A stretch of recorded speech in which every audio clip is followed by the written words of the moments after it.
Samadhi is an ancient Sanskrit word for which there's no modern equivalent.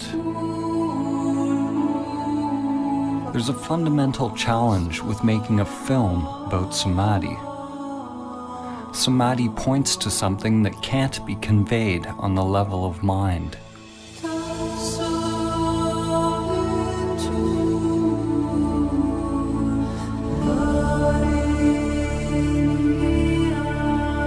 This film is simply the outer manifestation of my own inner journey. The intention is not to teach you about Samadhi or provide information for your mind, but to inspire you to directly discover your true nature.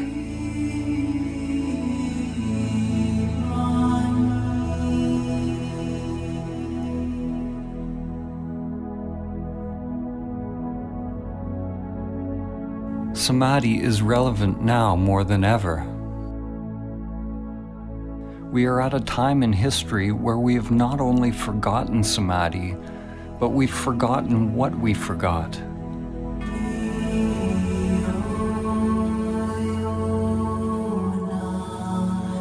This forgetting is Maya, the illusion of the self.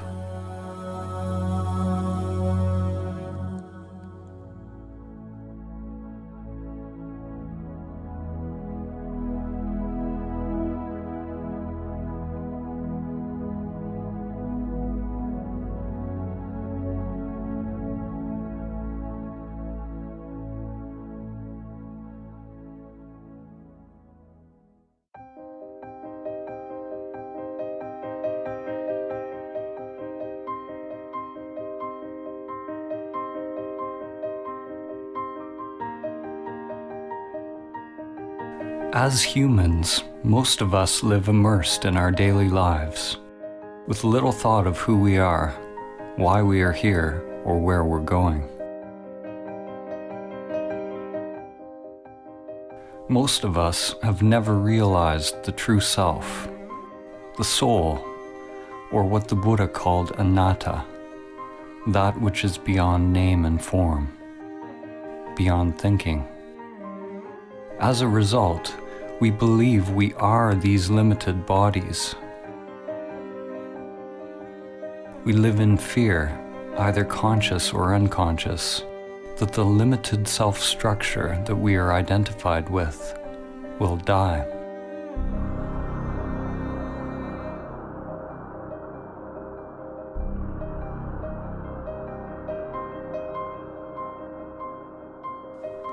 In today's world, the vast majority of people who are engaged in religious or spiritual practices, such as yoga, prayer, meditation, chanting, or any kind of ritual, are practicing techniques which are conditioned, which means they are just part of the ego construct.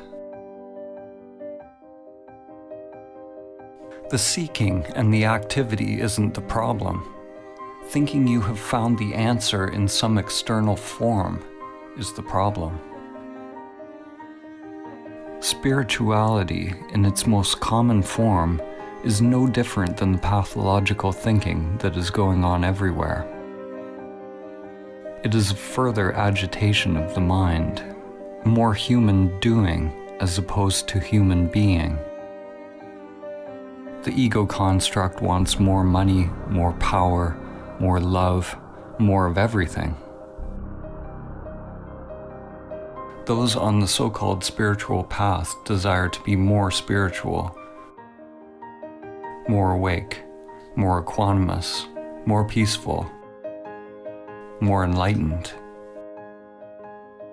The danger for you watching this film is that your mind will want to acquire Samadhi.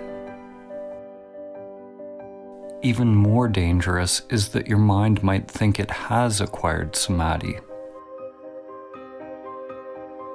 Whenever there's a desire to attain something, you can be sure it's the ego construct at work.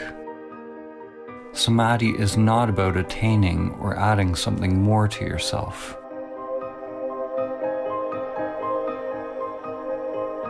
To realize Samadhi is to learn to die before you die.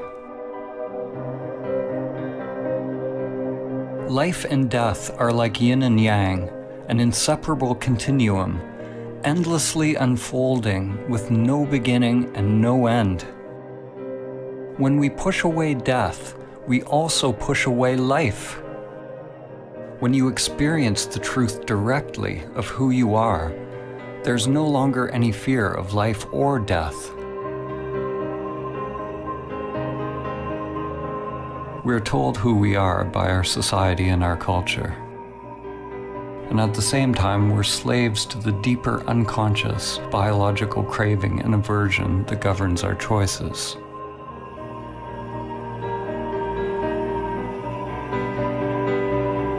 The ego construct is nothing more than the impulse to repeat. It's simply the path that energy once took, and the tendency for the energy to take that path again, whether it is positive or negative for the organism.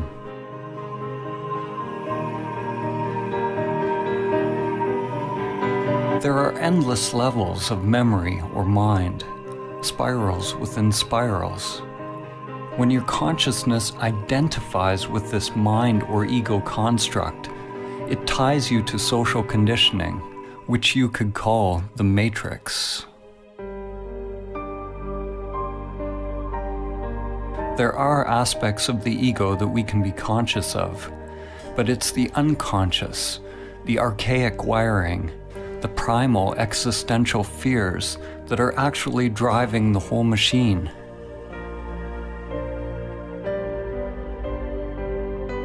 Endless patterns of grasping towards pleasure and avoidance of pain are sublimated into pathological behaviors. Our work, our relationships, our beliefs, our very thoughts, and our whole way of living. Like cattle, most humans live and die in passive subjugation, feeding their lives to the matrix.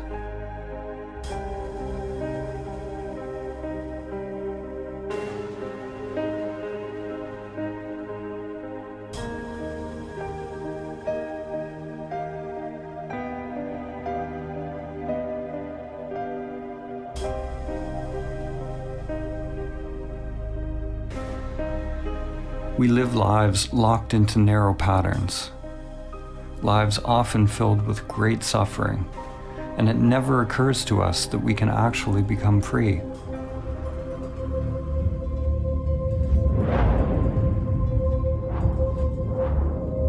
It is possible to let go of the life that has been inherited from the past, to live the one that is waiting to come forth through the inner world.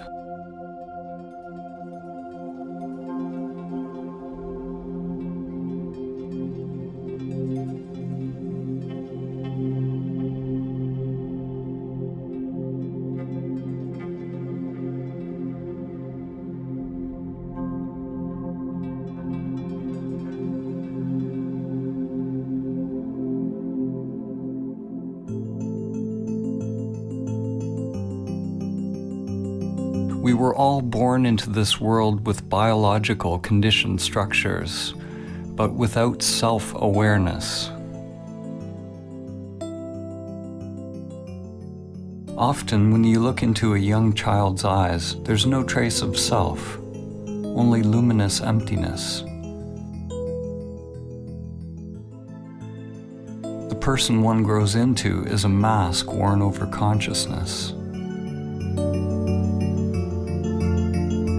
Shakespeare said, "All the world's a stage, and all the men and women merely players."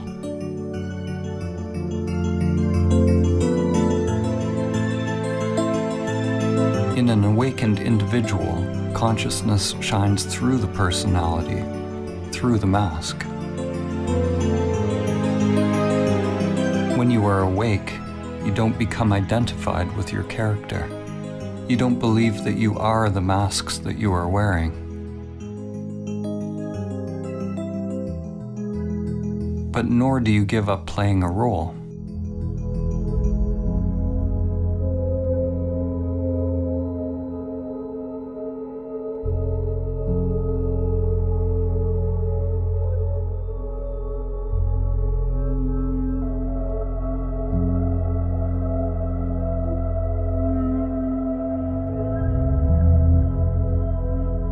When we are identified with our character, our persona, this is Maya, the illusion of the self. Samadhi is awakening from the dream of your character in the play of life.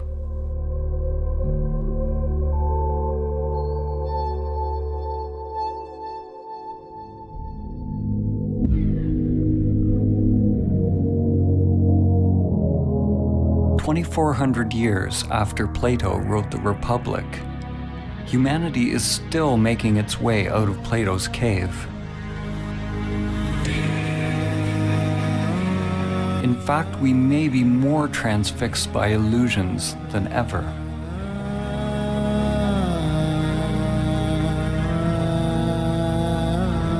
Plato had Socrates describe a group of people who lived chained in a cave all their lives, facing a blank wall. All they could see were shadows projected on the wall by the things passing in front of a fire which was behind them. This puppet show became their world. According to Socrates, the shadows were as close as the prisoners would ever get to seeing reality. Even after being told about the outside world, they continued to believe that the shadows were all that is. Even if they suspected there was something more, they were unwilling to leave what was familiar.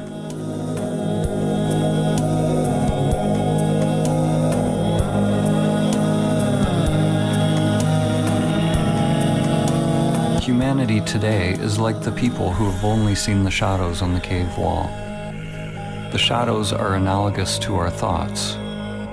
The world of thinking is the only world that we know, but there is another world that's beyond thinking, beyond the dualistic mind.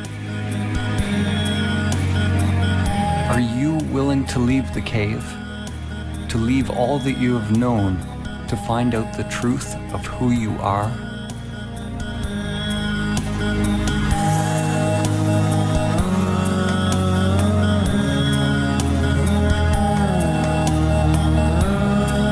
In order to experience Samadhi, it's necessary to turn attention away from the shadows, away from the thoughts, towards the light.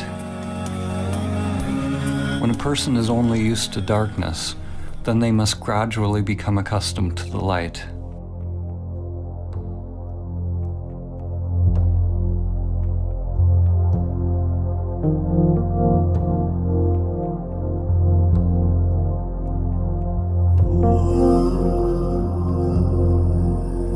Like acclimatizing to any new paradigm, it takes time and effort, and a willingness to explore the new, as well as shed the old.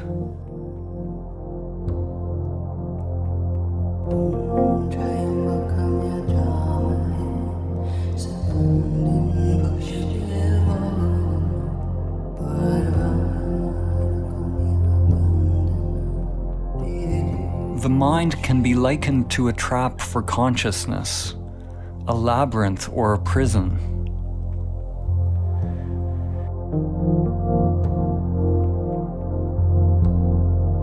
It is not that you are in prison, you are the prison.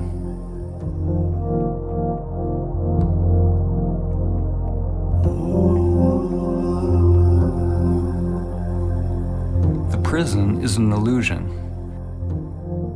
If you are identified with an illusory self, then you are asleep. Once you are aware of the prison, if you fight to get out of the illusion, then you're treating the illusion as if it's real, and you still remain asleep. Except now the dream becomes a nightmare. You'll be chasing and running from shadows forever.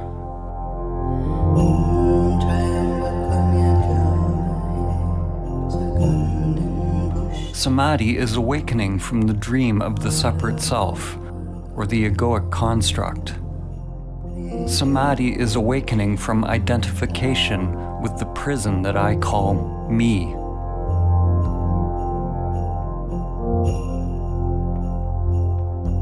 You can never actually be free because wherever you go, your prison is there. Awakening is not about getting rid of the mind or the matrix. On the contrary, when you're not identified with it, then you can experience the play of life more fully, enjoying the show as it is, without craving or fear. In the ancient teachings, this was called the divine game of Leela, the game of playing in duality.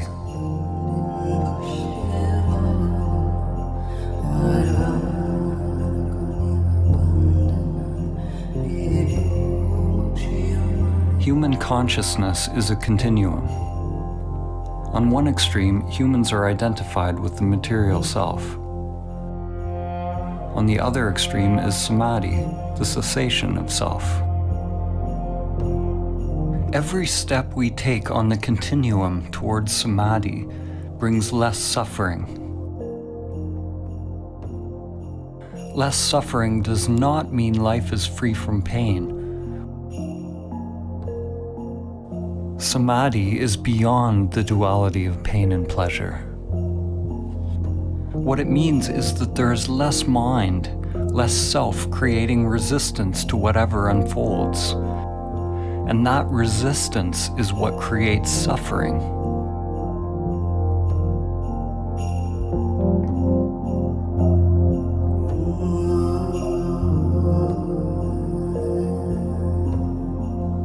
Realizing Samadhi even once allows you to see what is at the other end of the continuum, to see that there is something other than the material world and self-interest. When there is an actual cessation of the self-structure in Samadhi, there is no egoic thought, no self, no duality, yet there is still the I am, anatta, or no self. In that emptiness is the dawn of prajna, or wisdom. The understanding that the immanent self is far beyond the play of duality, beyond the entire continuum. The immanent self is timeless, unchanging, always now. Enlightenment is the merging of the primordial spiral, the ever-changing manifested world, or lotus, in which time unfolds, with your timeless being. Your inner wiring grows like an ever-unfolding flower as you disidentify with the self, becoming a living bridge between the world of time and the timeless.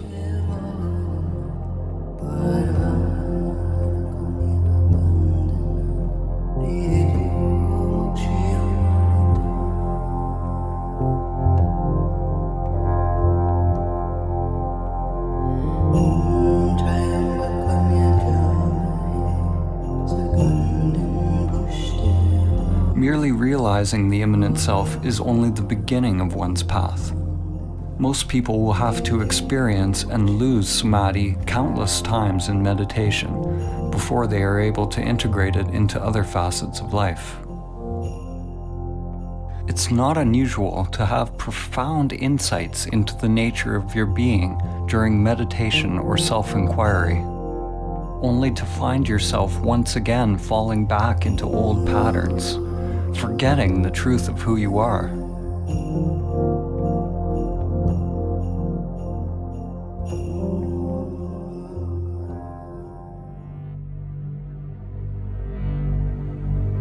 To realize that stillness or emptiness in every facet of life, every facet of oneself, is to become emptiness, dancing as all things.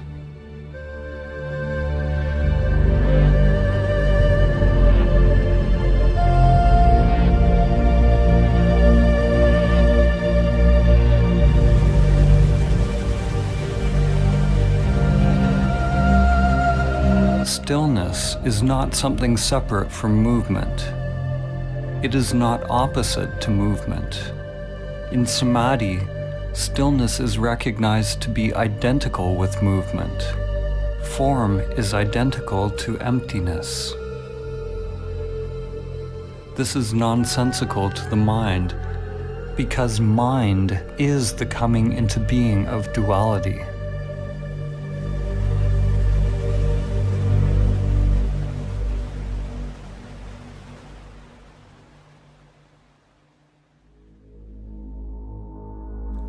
René Descartes, the father of Western philosophy, is famous for the saying, "I think, therefore I am."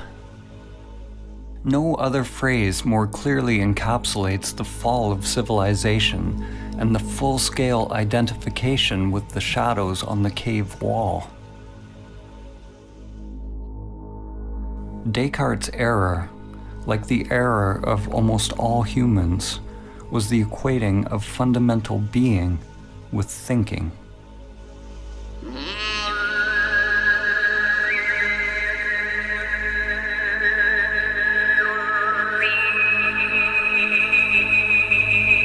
At the beginning of his most famous treatise, Descartes wrote that almost everything can be called into doubt. He can doubt his senses and even his thoughts.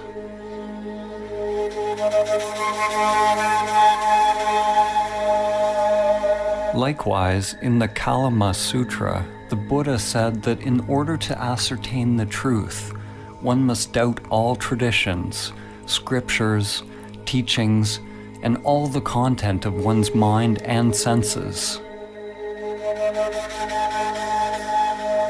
Both of these men started with great skepticism, but the difference was that Descartes stopped inquiring at the level of thinking, while the Buddha went deeper. He penetrated beyond the deepest levels of the mind. Maybe if Descartes had gone beyond his thinking mind, he would have realized his true nature, and Western consciousness would be very different today. Instead, Descartes described the possibility of an evil demon that could be keeping us under a veil of illusion. Descartes did not recognize this evil demon for what it was.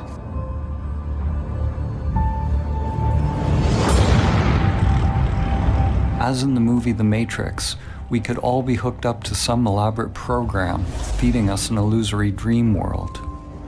In the movie, humans lived out their lives in the Matrix, while on another level they were merely batteries, feeding their life force to the machines, which used their energy for their own agenda.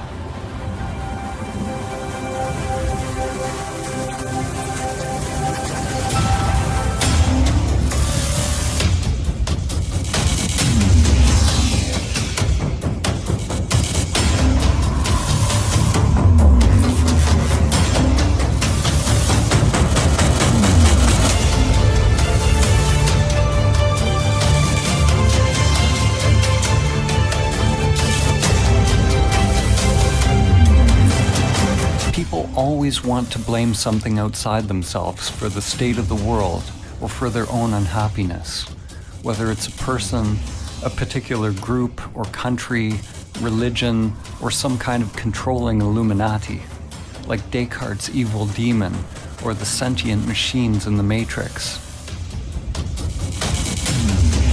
Ironically, the demon Descartes envisioned was the very thing that he defined himself by. When you realize Samadhi, it becomes clear that there is a controller. There is a machine, an evil demon leeching your life day after day. The machine is you.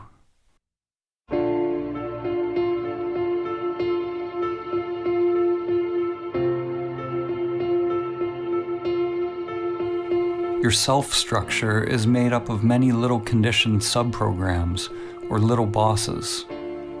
One little boss that craves food, another craves money, another status, position, power,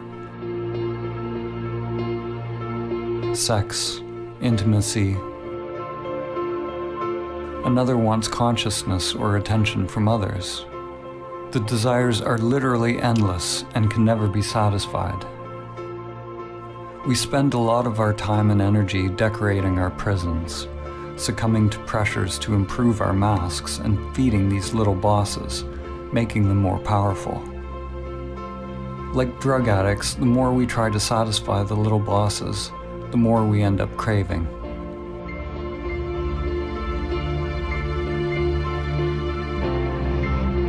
The path to freedom is not self-improvement or somehow satisfying the self's agenda, but it's a dropping of the self's agenda altogether.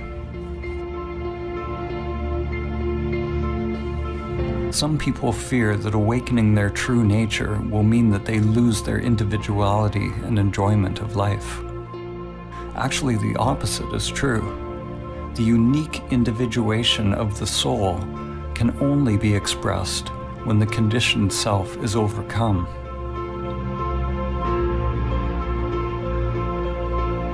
Because we remain asleep in the matrix, most of us never find out what the soul actually wants to express.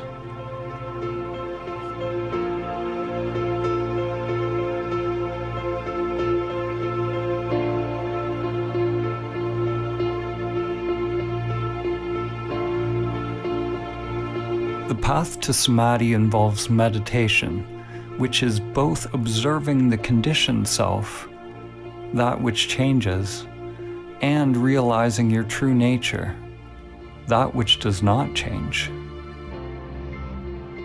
When you come to your still point, the source of your being, then you await further instructions without any insistence on how your outer world has to change. Not my will, but higher will be done.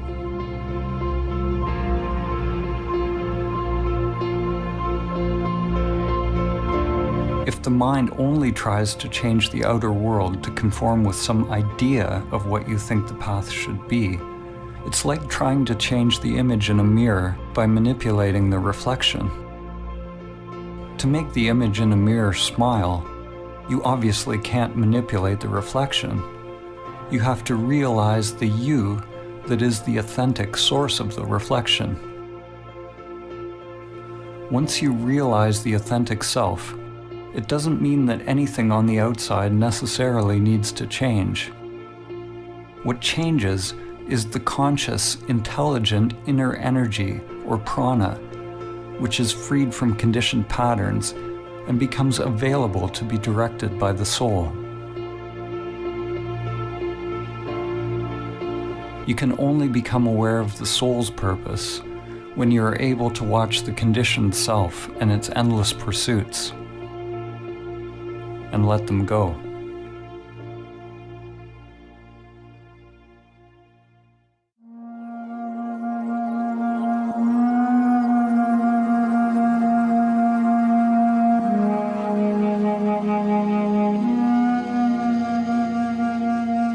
In Greek mythology, it was said that the gods condemned Sisyphus to repeat a meaningless task for all eternity.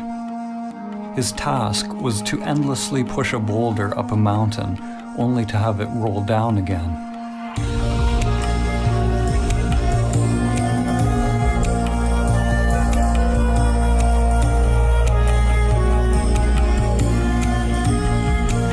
The French existentialist and Nobel Prize-winning author, Albert Camus, saw the situation of Sisyphus as a metaphor for humanity. He asked the question, how can we find meaning in this absurd existence?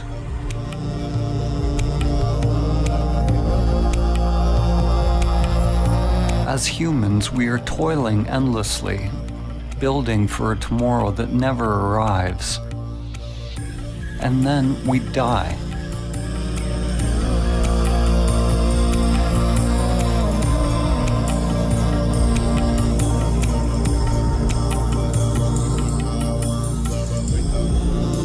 If we truly realize this truth, then we will either go mad if we are identified with our egoic personas, or we will awaken and become free.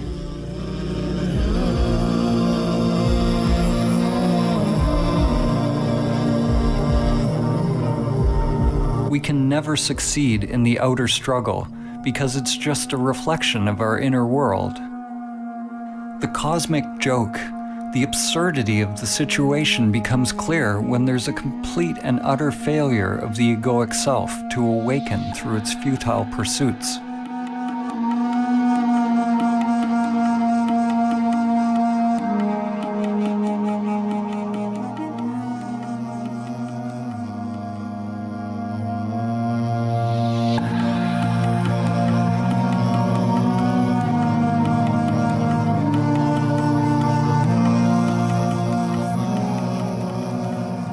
In Zen, there is a saying, before enlightenment, chop wood, carry water.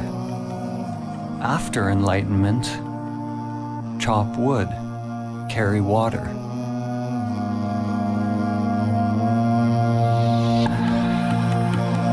Before enlightenment, one must roll the ball up the hill. After enlightenment, one must also roll the ball up the hill. What has changed? The inner resistance to what is. The struggle has been dropped, or rather, the one who struggles has been realized to be illusory. The individual will, or individual mind, and divine will, or higher mind, are aligned.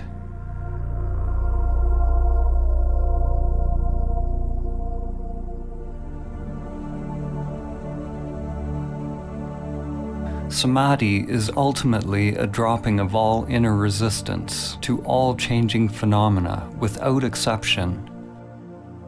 The one who is able to realize inner peace, irrespective of circumstance, has attained true Samadhi.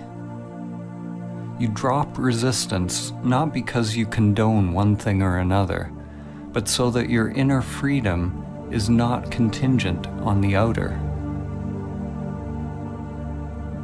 It's important to note that when we accept reality as it is, it doesn't necessarily mean that we stop taking action in the world or we become meditating pacifists. Actually, the opposite can be true. When we're free to act without being driven by unconscious motives, then it is possible to act in alignment with the Tao, with the full force of our inner energy behind us.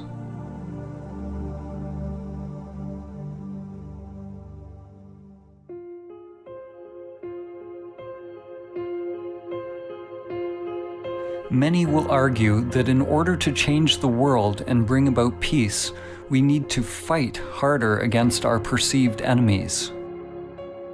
Fighting for peace is like shouting for silence. It just creates more of what you don't want. These days there's a war against everything. A war against terror, a war against disease, a war against hunger. Every war is actually a war against ourselves.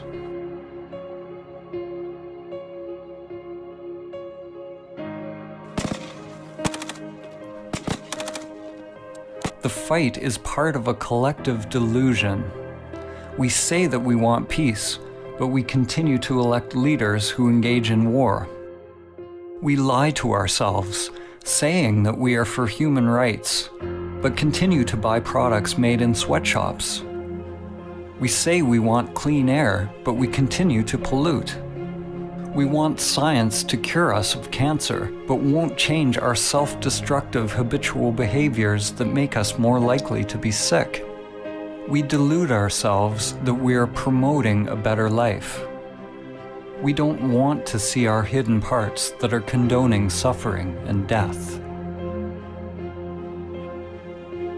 The belief that we can win a war against cancer, hunger, terror, or any enemy that was created by our own thinking and behavior actually lets us continue to delude ourselves that we don't have to change the way we operate on this planet. The inner world is where the revolution must first take place. Only when we can directly feel the spiral of life within will the outer world come into alignment with the Tao. Until then, Anything we do will add to the chaos already created by the mind. War and peace arise together in an endless dance. They are one continuum. One half cannot exist without the other. Just as light cannot exist without dark, and up cannot exist without down. The world seems to want light without darkness, fullness without emptiness, happiness without sadness.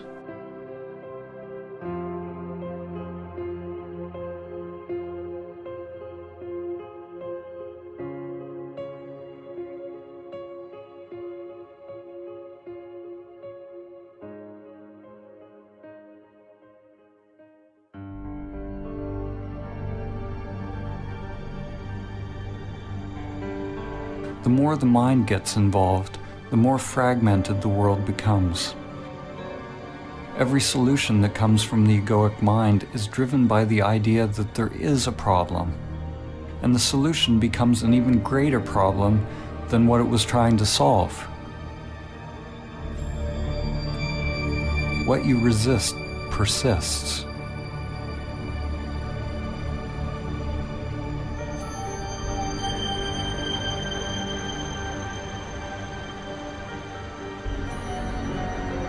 Human ingenuity creates new antibiotics, only to find nature getting more cunning as bacteria get stronger.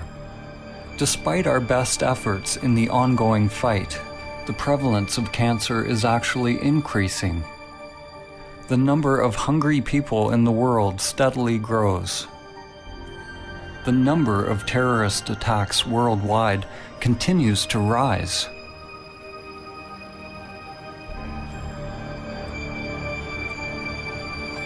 What's wrong with our approach?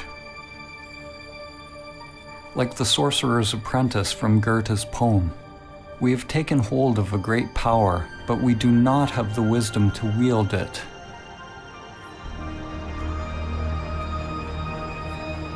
The problem is that we do not understand the tool that we are using.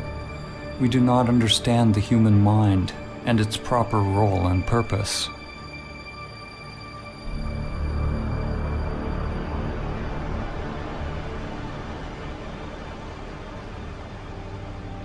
The crisis is born of the limited, conditioned way in which we think, the way we feel and experience life.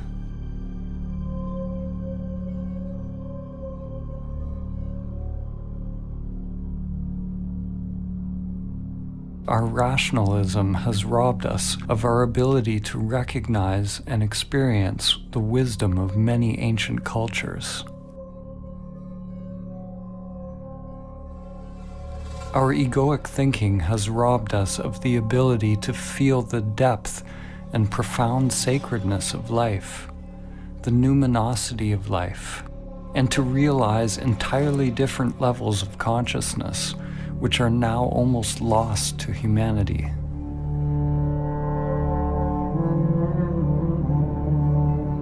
In the ancient Egyptian tradition, netters were archetypal forms whose characteristics could be embodied by those who purified their physical and spiritual bodies in such a way that they were fit to house higher consciousnesses.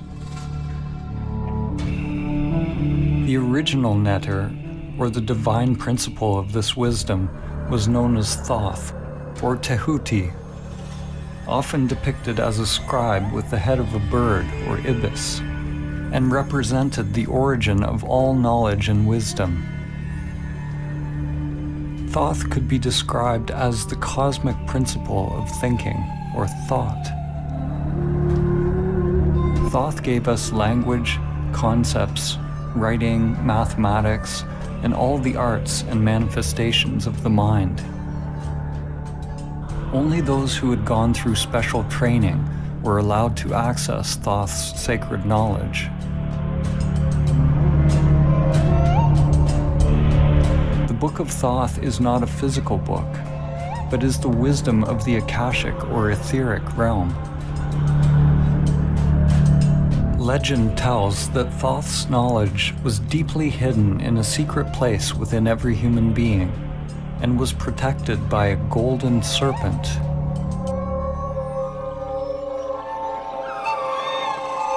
The archetypal or perennial myth of the serpent or dragon guarding a treasure is one that permeates many cultures and has been called by names such as Kundalini Shakti, Chi, Holy Spirit, and inner energy.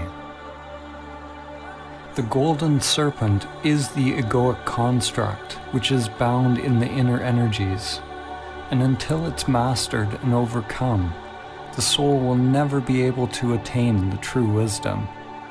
It was said that the Book of Thoth brought nothing but suffering to any individual who read it, even though they would find the secrets of the gods themselves and all that is hidden within the stars. What must be understood is that the book brought suffering to any individual who read it, any ego that tried to control it. In the Egyptian tradition, awakened consciousness was represented by Osiris.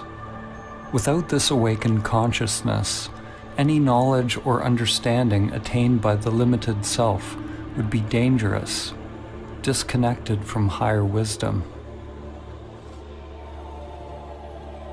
The eye of Horus had to be open.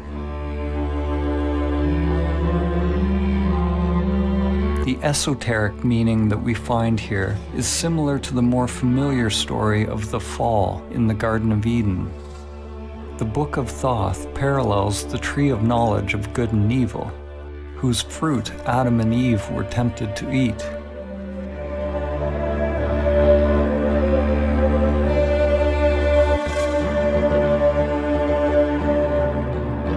Humanity, of course, has already eaten the forbidden fruit, already opened the Book of Thoth, and has been cast out of the garden. The serpent is a metaphor for the primordial spiral that extends from the microcosm to the macrocosm. Today, the serpent is living as you. It is the egoic mind expressed as the manifested world. We have never before had access to so much knowledge. We've gone deep into the material world, even finding the so-called God particle. But we've never been more limited, more ignorant of who we are and how to live. And we do not understand the mechanism by which we create suffering.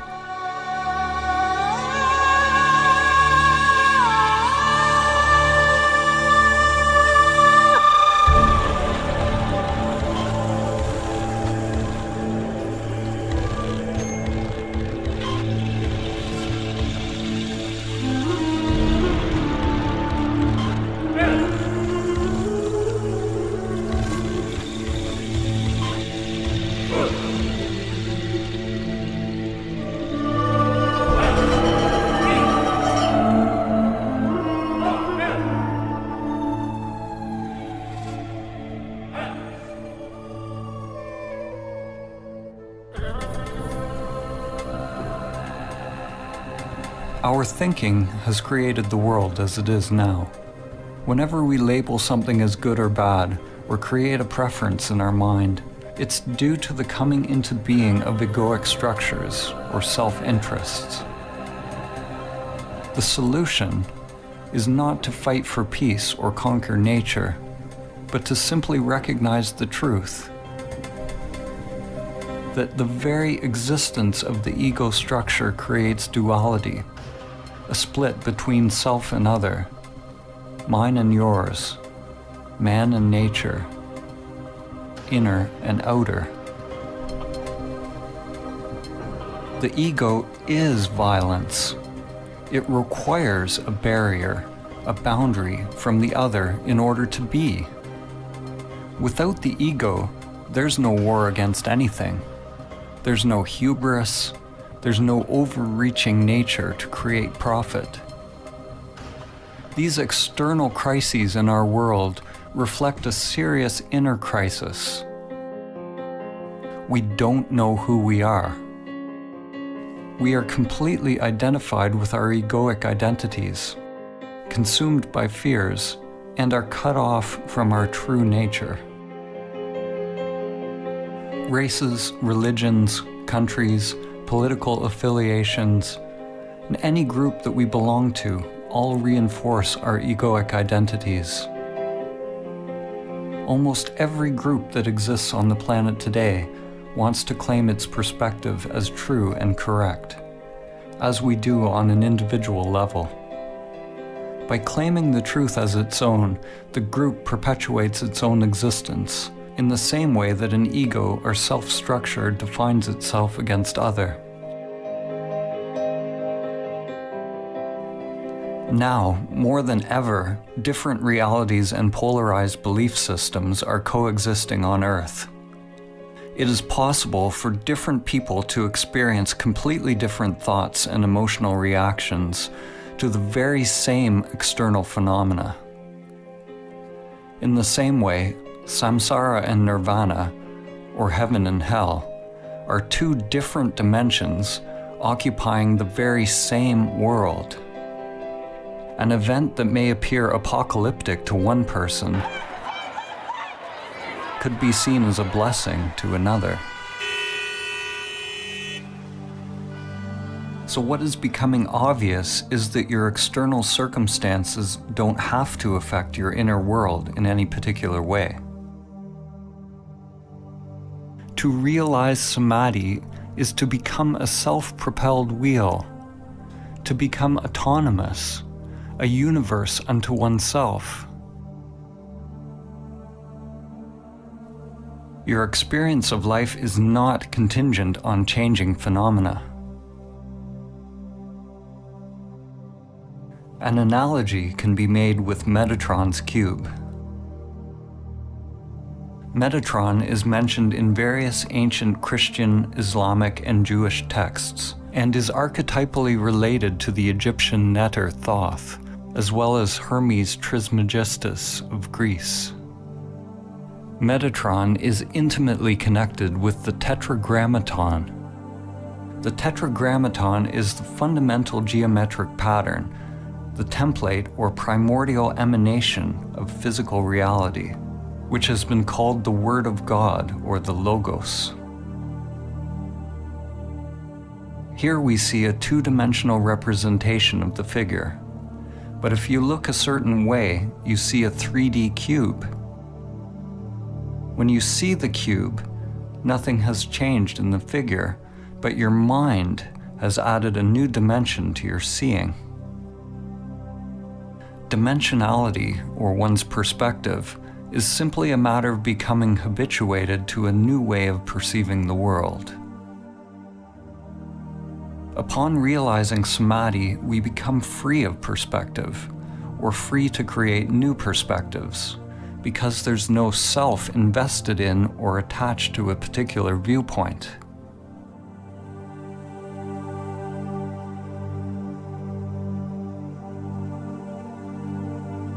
The greatest minds in human history have often pointed to levels of thought beyond the limited self-structure.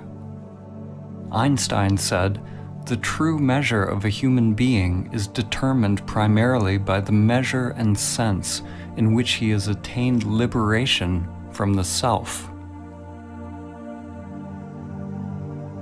So it's not that thinking in the existence of the self is bad.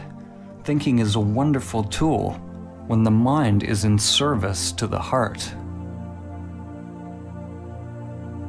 In Vedanta, it is said that the mind makes a good servant, but a poor master.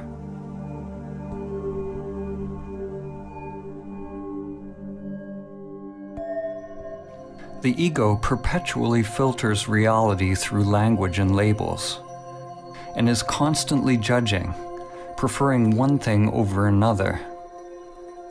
When the mind and senses are your master, they will create endless suffering, endless craving and aversion, locking us into the matrix of thinking. If you want to realize Samadhi, do not judge your thoughts as good or bad, but find out who you are prior to thought, prior to the senses. When all labels are dropped, then it is possible to see things as they are.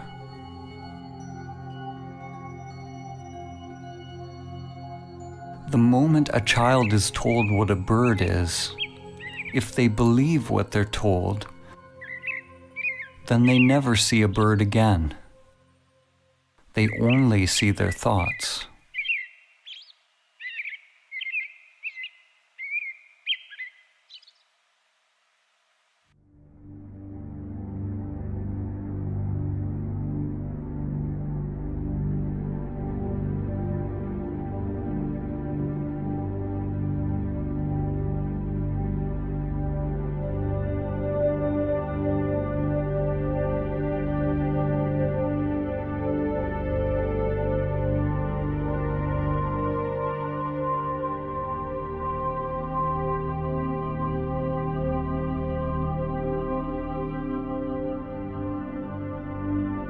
Most people think that they are free, conscious, and awake. But if you believe you are already awake, then why would you do the difficult work to attain what you believe you already have? Before it becomes possible to awaken, it is necessary to accept that you are asleep, living in the matrix. Examine your life honestly without lying to yourself. Are you able to stop your robotic, repetitive life patterns if you want to? Can you stop seeking pleasure and avoiding pain? Are you addicted to certain foods, activities, or pastimes? Are you constantly judging, blaming, criticizing yourself and others? Does your mind incessantly seek out stimulus, or are you completely fulfilled just being in silence? Do you react to how people think about you? Are you seeking approval and positive reinforcement? Do you somehow sabotage situations in your life? Most people will experience their lives the same way today as they will tomorrow, and a year from now, and 10 years from now. When you begin to observe your robot-like nature, you become more awake. You begin to recognize the depth of the problem. You are completely and utterly asleep, lost in a dream. Like the inhabitants of Plato's cave, most who hear this truth will not be willing or capable of changing their lives because they are attached to their familiar patterns. We go to great lengths justifying our patterns, burying our heads in the sand rather than facing the truth. We want our saviors, but we are not willing to get up on the cross ourselves. What are you willing to pay to be free? Realize that if you change your inner world, you must be prepared to change the outer life. Your old structure and your old identity must become the dead soil out of which new growth comes.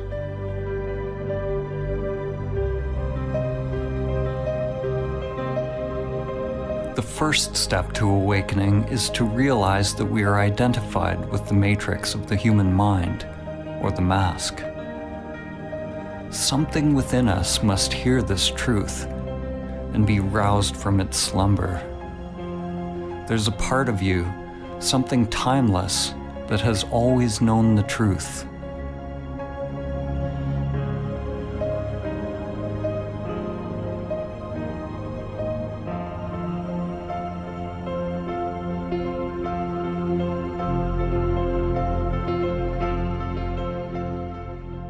The matrix of the mind distracts us, entertains us, keeps us endlessly doing, consuming, grasping, in a cycle of craving and aversion with constantly changing forms, keeping us from the flowering of our consciousness, our evolutionary birthright, which is Samadhi.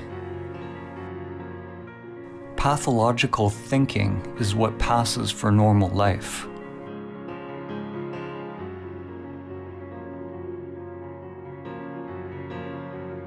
Your divine essence has become enslaved, identified with the limited self-structure. The great wisdom, the truth of who you are, is buried deep within your being.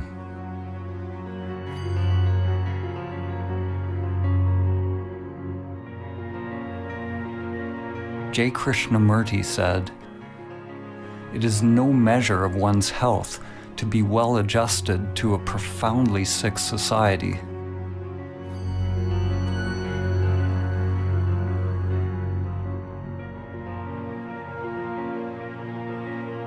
Identification with the egoic mind is the sickness, and Samadhi is the cure.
The world's greatest spiritual teachers from ancient to modern times have shared the view that the deepest truth of our being is not the property of one particular religion or spiritual tradition, but can be found within the heart of each person.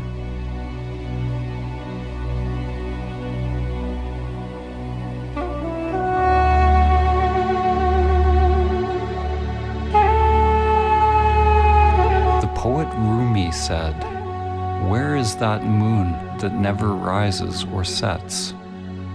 Where is that soul that is neither with nor without us? Don't say it is here or there. All creation is that, but for the eyes that can see."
In the story of the Tower of Babel, humanity fragmented into countless languages, beliefs, cultures, and interests. Babel means literally the gate of God. The gate is our thinking mind, our conditioned structures. For those who come to realize their true nature, their essence beyond name and form, They are initiated into the great mystery of what lies beyond the gate.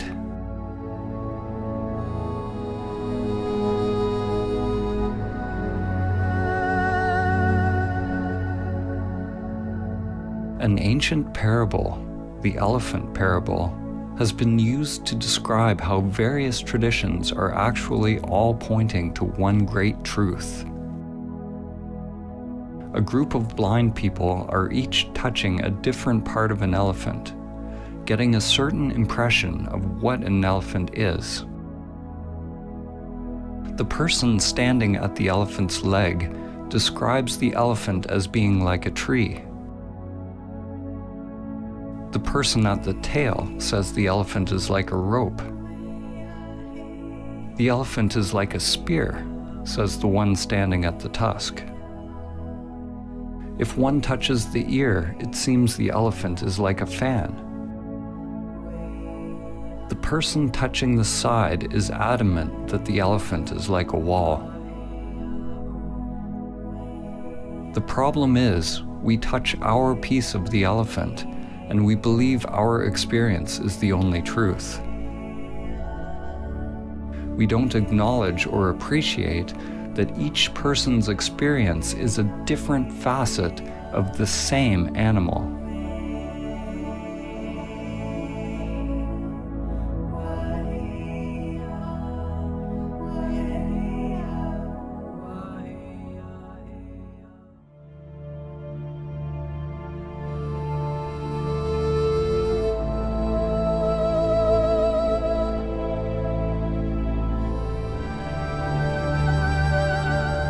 The perennial philosophy is an understanding that all spiritual and religious traditions share a single universal truth, a mystical or transcendent reality upon which foundation all spiritual knowledge and doctrine has grown.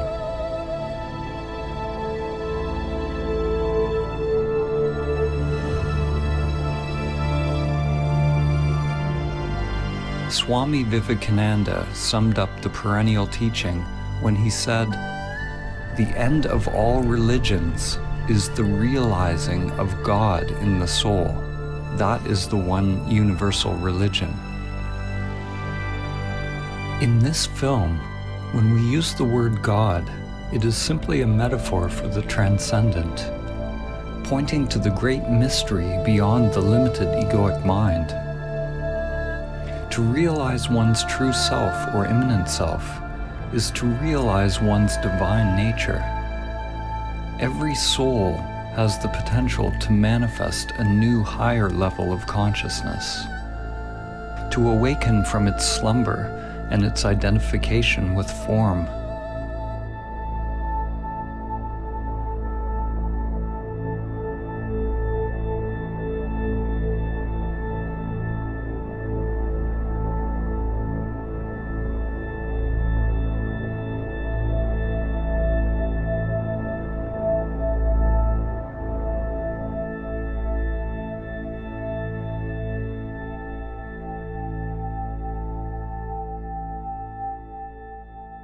The writer and visionary Aldous Huxley, known for his book Brave New World, also wrote a book which he entitled The Perennial Philosophy, in which he writes about the one teaching that comes back over and over in history, taking the form of the culture in which it is realized.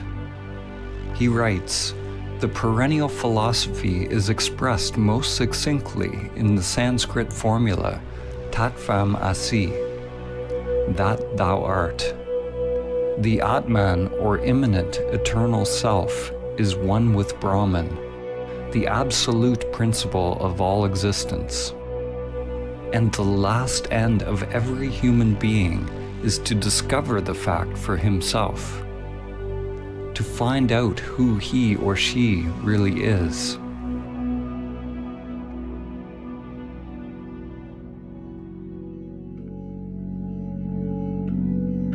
Each tradition is like a facet of a jewel, reflecting a unique perspective of the same truth, while at the same time echoing and illuminating each other. Whatever the language and conceptual framework used, all religions that reflect the perennial teaching have some notion that there is a union with something greater, something beyond us.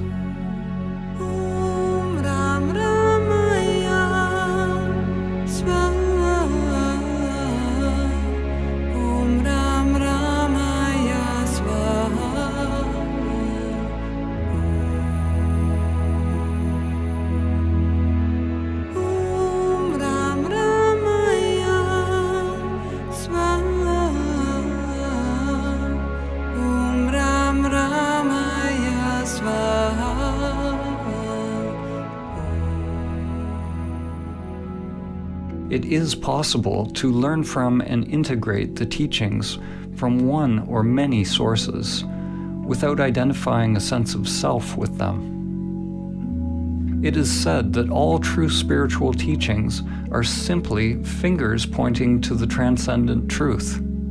If we hold on to the dogma, the teaching, for comfort, we will be stunted in our spiritual evolution. To realize truth beyond any concept is letting go of all clinging and attachment. Letting go of all religious concepts.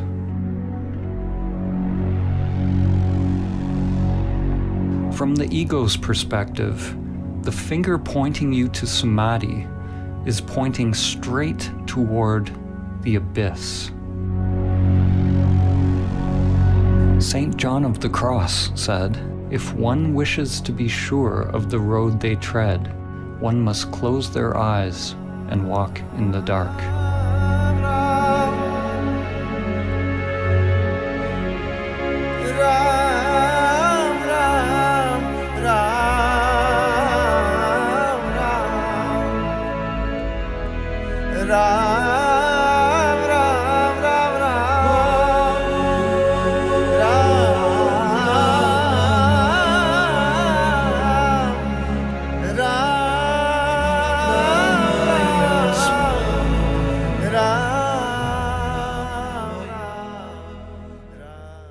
Samadhi begins with a leap into the unknown.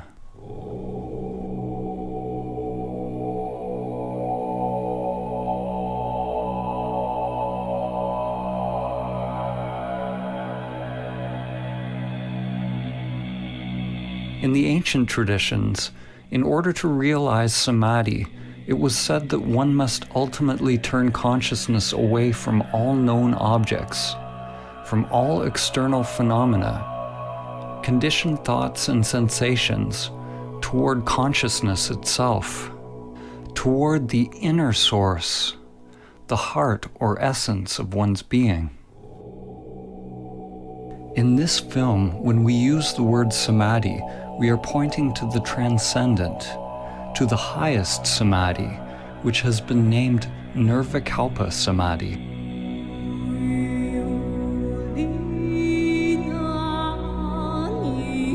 In Nirvikalpa Samadhi, there's a cessation of self-activity, of all seeking and doing.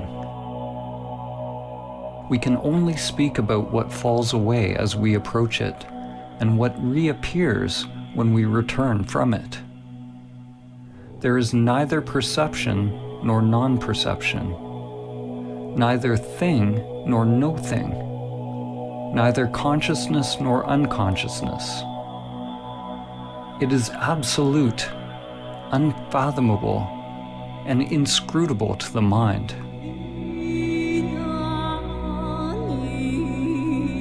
When the self returns to activity, there's a not knowing, a kind of rebirth, and everything becomes new again.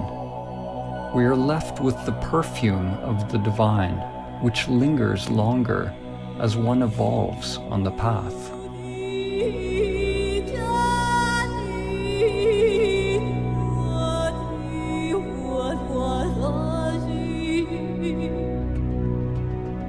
There are numerous types of samadhi described in the ancient traditions, and language has created much confusion over the years. We are choosing to use the word samadhi to point to the transcendent union, but we could have used a word from another tradition just as easily.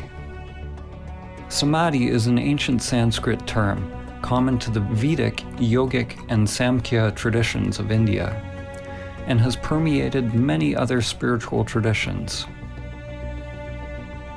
Samadhi is the 8th limb of Patanjali's 8 limbs of yoga, and the 8th part of the Buddha's Noble Eightfold Path. The Buddha used the word nirvana, the cessation of vana, or the cessation of self-activity. Patanjali described yoga or samadhi as chitta vritti nirodha, the Sanskrit meaning cessation of the whirlpool or spiral of mind. It is a disentangling of consciousness from the entire matrix or creatrix of mind.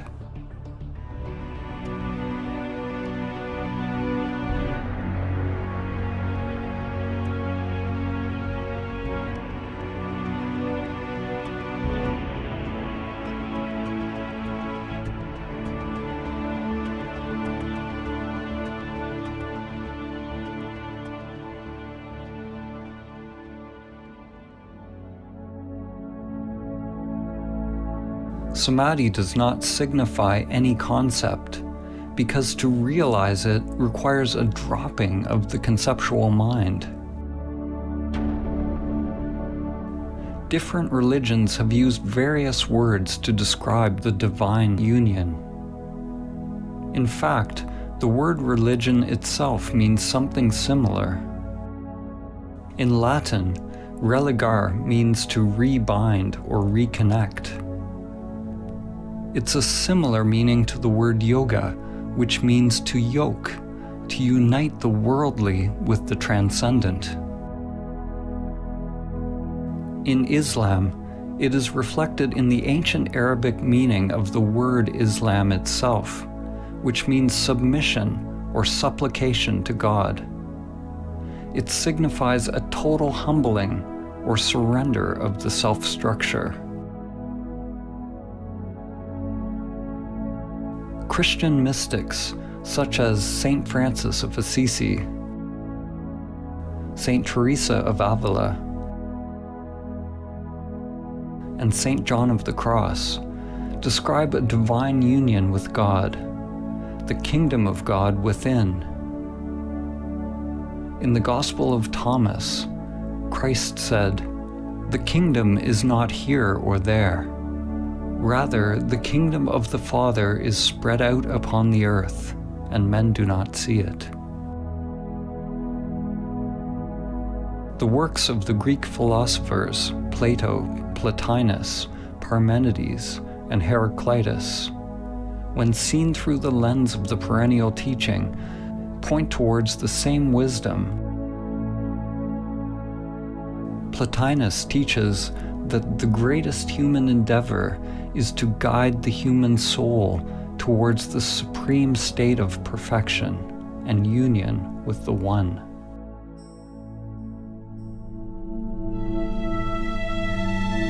The Lakota medicine and holy man, Black Elk, said, "The first peace, which is the most important, is that which comes within the souls of men when they realize their relationship, their oneness with the universe and all its powers, and when they realize that at the center of the universe dwells Great Spirit, and that this center is really everywhere. It is within each of us."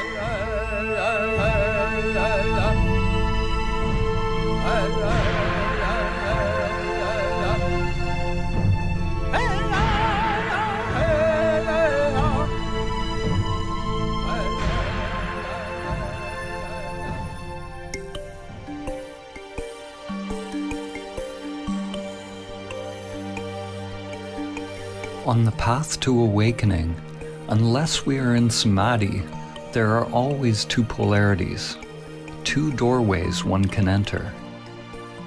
Two dimensions, one towards pure consciousness, the other towards the phenomenal world, the upward current toward the absolute, and the downward current toward Maya and all that is manifested, both seen and unseen.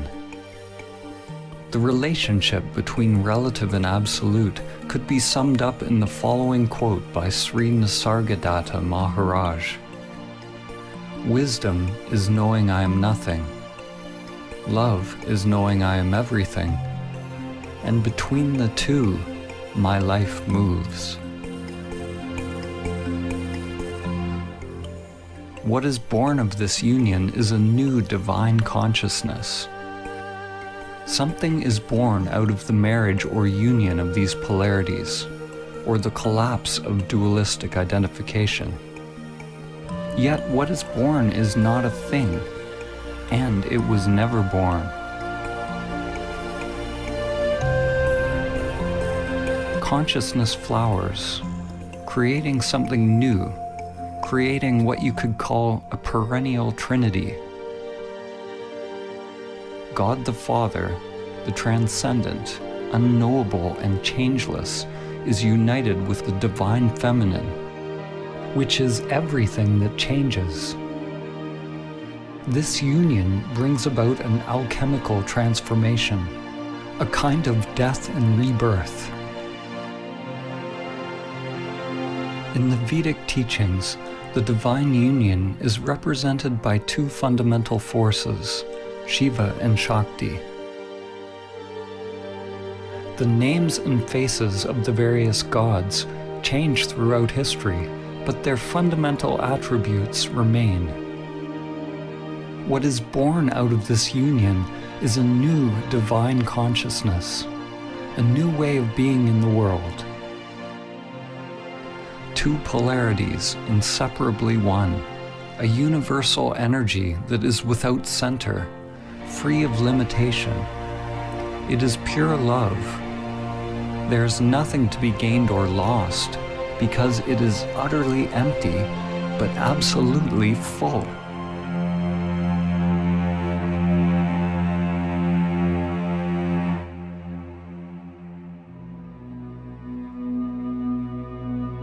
Whether it is the mystery schools of Mesopotamia, the spiritual traditions of the Babylonians and Assyrians, religions of ancient Egypt, Nubian and Kemetic cultures of ancient Africa, the shamanic and native traditions around the world, the mysticism of ancient Greece, the Gnostics, the non-dualists, the Buddhists, the Taoists, Jews, Zoroastrians, Jains, Muslims, or Christians, one finds that their common link is their highest spiritual insights have allowed their adherents to realize Samadhi.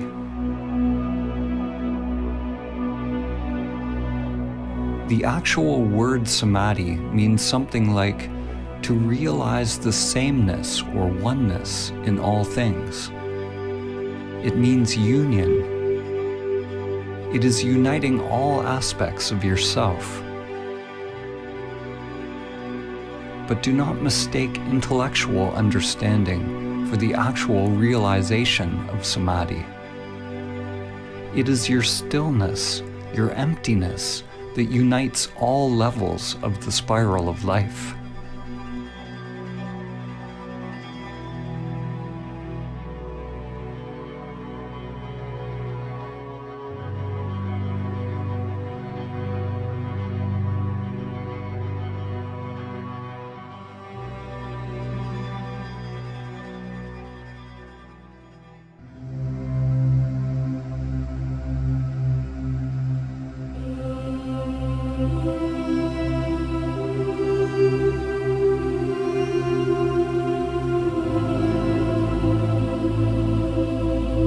It is through the ancient teaching of Samadhi that humanity can begin to understand the common source of all religions and come into alignment once again with the spiral of life, Great Spirit, Dhamma, or the Tao. The spiral is the bridge that extends from the microcosm to the macrocosm. From your DNA to the inner lotus of energy that extends through the chakras, to the spiral arms of galaxies. Every level of soul is expressed through the spiral as ever-evolving branches, living, exploring. True Samadhi is realizing the emptiness of all levels of self, all sheaths of the soul. The spiral is the endless play of duality and the cycle of life and death. At times, we forget our connection to the Source.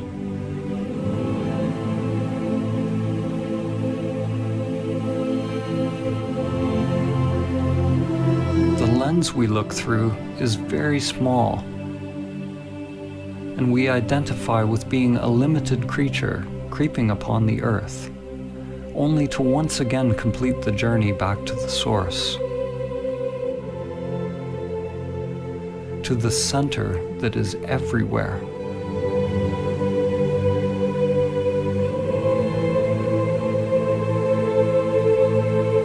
Chuan Tzu said, "When there is no more separation between this and that, it is called the still point of the Tao." At the still point, in the center of the spiral, one can see the infinite in all things.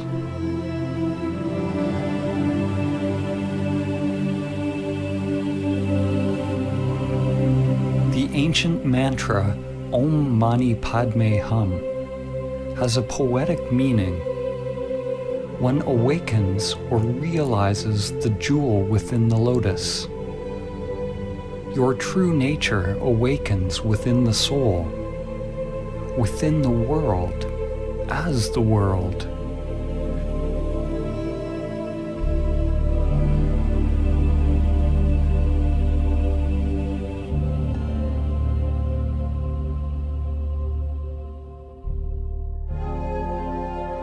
Using the Hermetic principle, as above, so below, as below, so above, we can use analogies to begin to understand the relationship between mind and stillness, relative and absolute.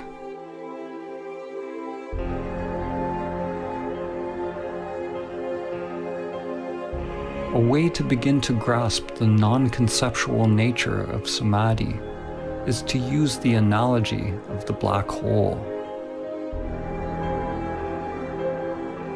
A black hole is traditionally described as a region of space with a massive gravitational field so powerful that no light or matter can escape. New theories postulate that all objects, from the tiniest microscopic particles to macrocosmic formations like galaxies, have a black hole or mysterious singularity at their center. In this analogy, we're going to use this new definition of a black hole as the center that is everywhere.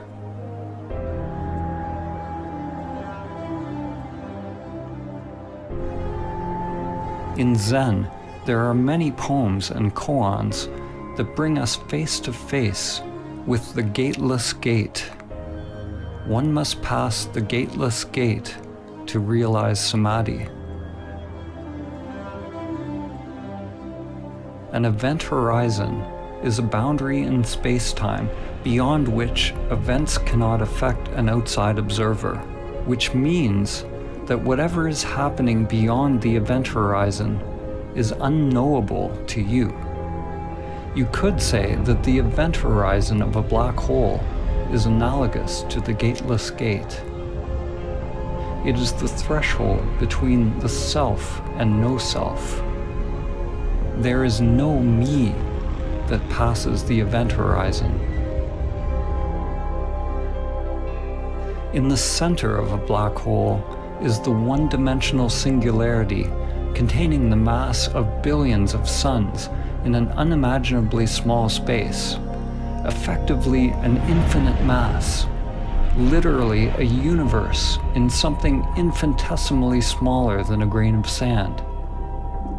The singularity is something unfathomable, beyond time and space. According to physics, movement is impossible. The existence of things is impossible. Whatever it is, it does not belong to the world of perception. Yet it cannot be described as merely stillness. It is beyond stillness and movement. When you realize the center that is everywhere and nowhere, duality breaks down. Form and emptiness, time and the timeless.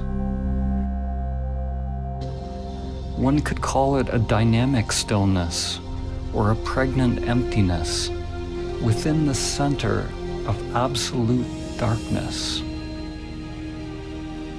The Taoist teacher Lao Tzu said, "Darkness within darkness, the gateway to all understanding."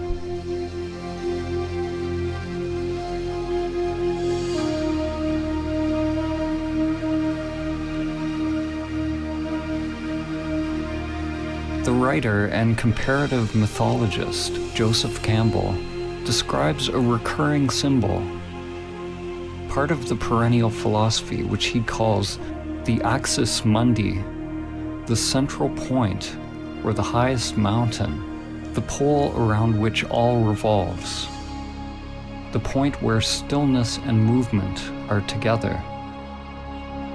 From this center, a mighty flowering tree is realized, a Bodhi tree that joins all worlds.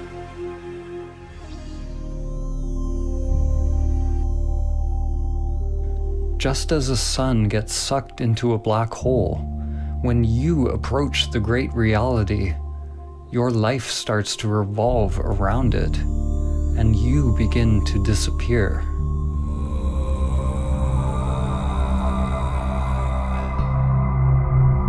As you approach the immanent self, it can be terrifying to the ego structure. The guardians of the gate are there to test those on their journey.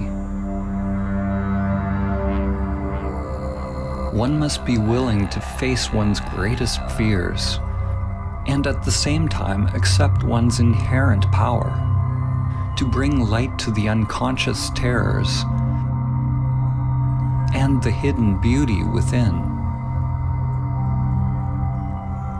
If your mind is not moved, if there is no self reacting, then all phenomena produced by the unconscious arises and passes away. This is the point in the spiritual journey where faith is most needed. What do we mean by faith? Faith is not the same as belief.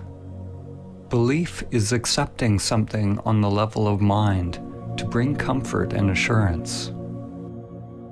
Belief is the mind's way of labeling or controlling experience. Faith is actually the opposite. Faith is staying in the place of complete not knowing, accepting whatever arises from the unconscious. Faith is surrendering to the pull of the singularity, to the dissolving or dismantling of the self in order to pass the gateless gate.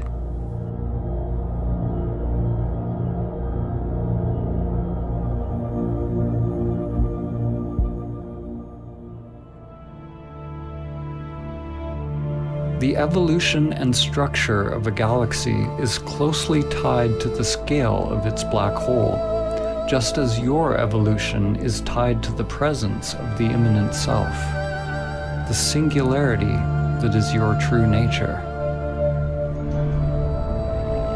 We can't see the black hole, but we can know about it by the way things move around it, by how it interacts with physical reality. In the same way, we cannot see our true nature. The immanent self is not a thing, but we can observe enlightened action. As the Zen master Suzuki said, there are, strictly speaking, no enlightened people. There is only enlightened activity. We can't see it, just as the eye cannot see itself. We can't see it because it is that by which seeing is possible. Like the black hole, Samadhi is not nothingness, and neither is it a thing. It is the collapse of the duality of thing and no thing. There is no gate to enter the great reality, but there are infinite paths. The paths, the dharmas, are like an endless spiral with no beginning and no end. No one can pass the gateless gate.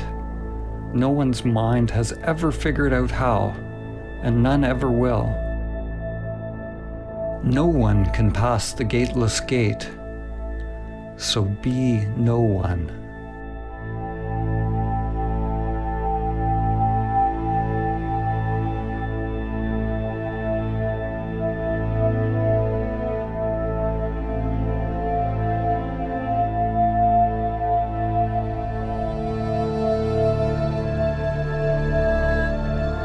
Samadhi is the pathless path, the golden key.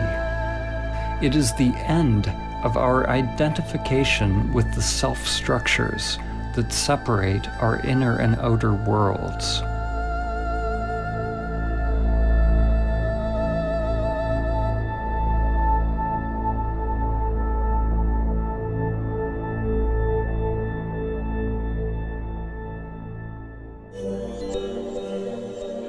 There are many developmental models which describe the layers or levels of the self-structure. We will use an example which is very ancient. In the Upanishads, the sheaths which cover the Atman or soul are called koshas. Each kosha is like a mirror, a layer of the self-structure, a veil or level of Maya which distracts us from realizing our true nature if we are identified with it. Most people see the reflections and believe that that is who they are. One mirror reflects the animal layer, the physical body. Another mirror reflects your mind, your thoughts, your instincts and perceptions. Another your inner energy or prana, which you can observe when you turn inward. Another mirror reflects on the level of the imaginal, which is the higher mind or wisdom layer. And there are layers of transcendental or non-dual bliss that are experienced as one approaches Samadhi. There are potentially countless mirrors or aspects of self that one can differentiate, and they are constantly changing. Most people have yet to discover the pranic, higher mind, and non-dual bliss layers. They don't even know they exist. These layers are informing your life, but you do not see them. The hidden mirrors actually inform our lives more than the ones that are visible. They are unseen because for most people they are not fully illuminated by consciousness. Like Indra's net of jewels, the mirrors all reflect each other, and the reflections reflect every other reflection infinitely. A change on one level simultaneously affects all levels. Some of these mirrors may be left in the shadows, unless we are fortunate enough to have a competent guide to help us shine light upon them. The truth is, we don't know what we don't know. Now, imagine that you shatter all the mirrors. There's nothing reflecting you back to yourself. Where are you? When the mind becomes still, the mirrors cease to reflect. There is no more subject and object. But do not mistake the primordial state for nothingness or oblivion. The immanent self is not something, but neither is it nothing.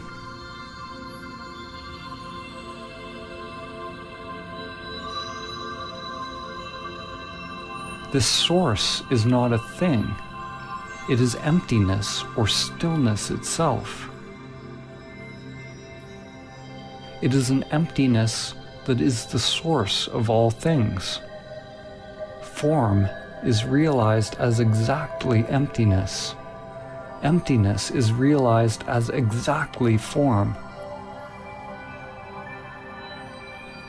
This source is the great womb of creation, pregnant with all possibilities.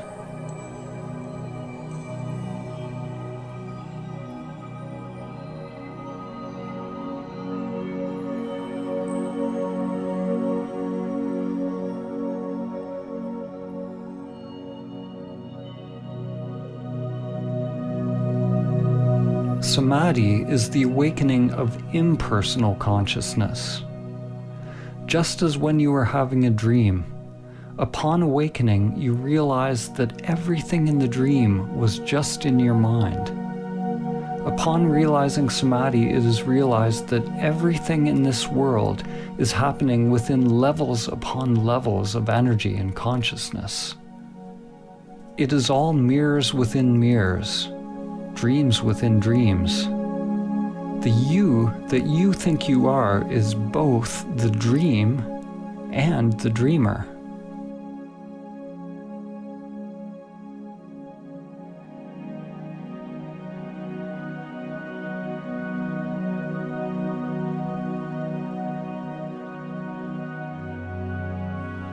Whatever we say in this film, let it go. Don't capture it with the mind.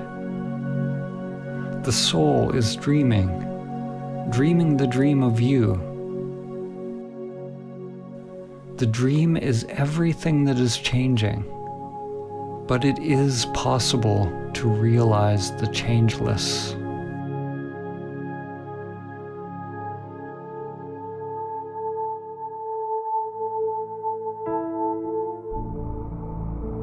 This realization cannot be understood with the limited individual mind.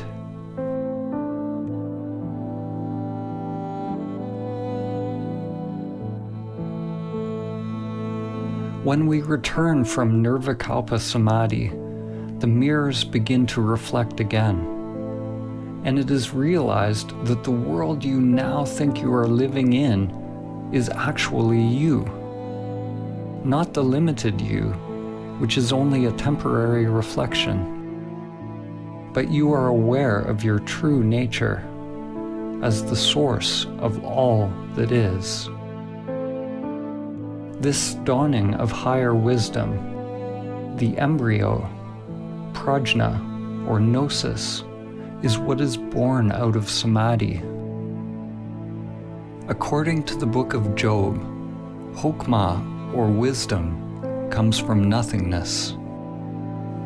This point of wisdom is both infinitely small and yet encompasses the whole of being, but it remains incomprehensible until it is given shape and form in the palace of mirrors, called Bina, the womb carved out by higher wisdom, which gives shape to the embryonic spirit of God. Bushmaya Ned Kadashmak Tiete Malkutak Dewe Tabeanak Aikanat Bushmaya of Bona.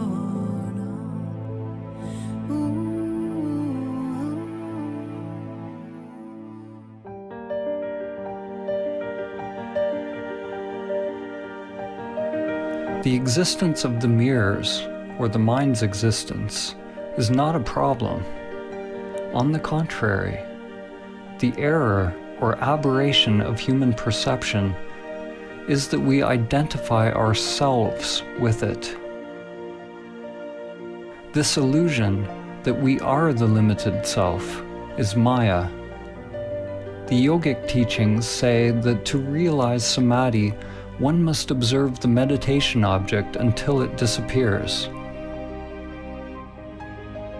Until you disappear into it, or it into you. Although the language in the various traditions is dissimilar, at their root they all point towards a cessation of self-identification and self-centered activity. The Buddha always taught in negative terms. He taught to investigate directly into the working of the self-structure. He didn't say what Samadhi was, except that it was the end of suffering. In Advaita Vedanta, there's a term, neti neti, which means not this, not that. People on the path to self-realization inquire into their true nature, or the nature of Brahman, by first discovering what they are not. Similarly, in Christianity, Saint Teresa of Avila described an approach to prayer based on the negative path, or via negativa, a prayer of quiet, surrender, and union, which is the only way to approach the Absolute. Through this gradual process of stripping away, one drops anything that is not permanent, anything that is changing. The mind, the ego construct, and all phenomena, including the hidden layers of self. The unconscious must become transparent in order to reflect the one source. If there is some deep knowing or some self operating in the unconscious, then our lives remain locked into a labyrinth of hidden patterns that comprise the undiscovered self.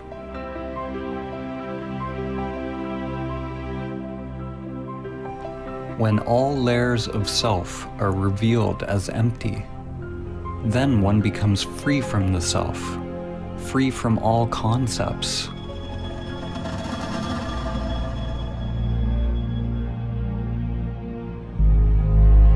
A turning point in your evolution is when you realize you don't know who you are. Who experiences the breath? Who experiences the taste?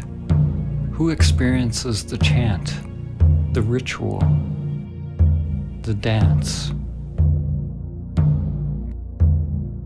the mountain? Witness the witness.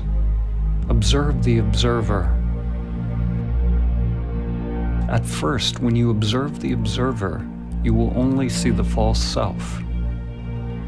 But if you are persistent, it will give way. Inquire directly into who or what experiences. Unblinkingly, piercingly, penetratingly, with the full force of your being.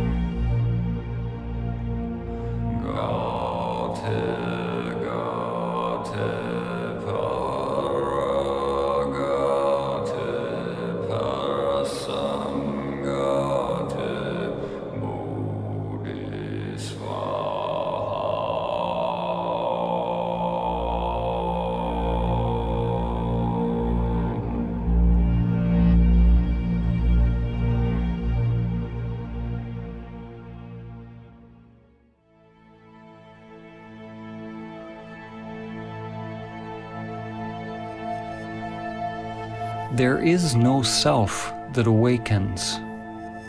There is no you that awakens.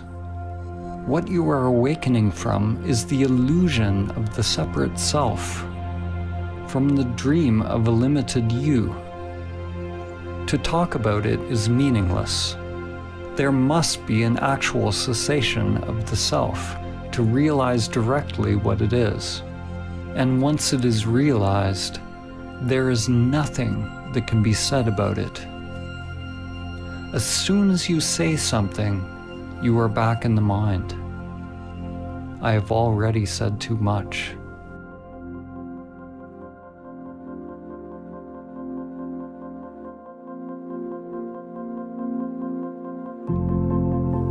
We normally have 3 states of consciousness: waking, dreaming, and deep sleep.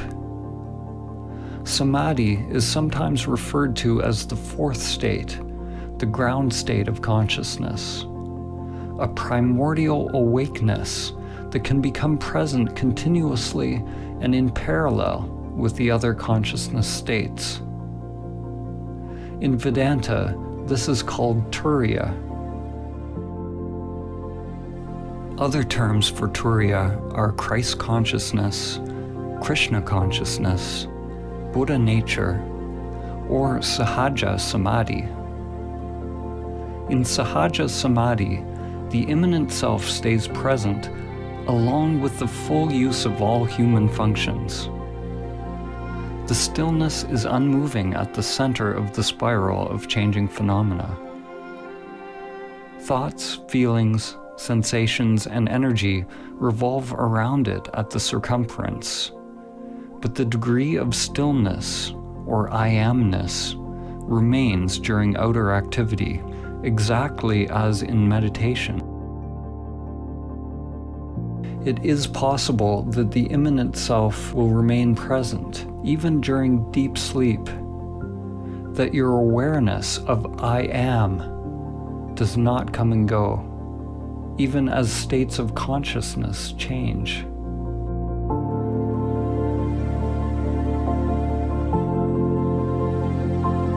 This is yogic sleep. In the Song of Songs, or the Song of Solomon from the Hebrew Bible or Old Testament, it reads, "I sleep, but my heart waketh."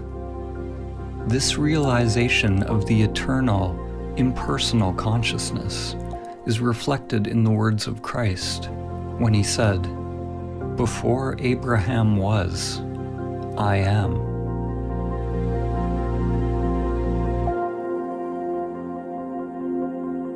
One consciousness that shines through countless faces, countless forms.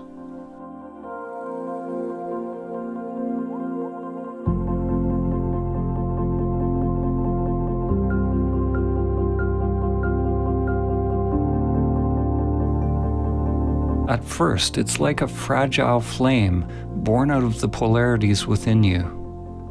Masculine, penetrating consciousness with a surrender or opening of feminine energy.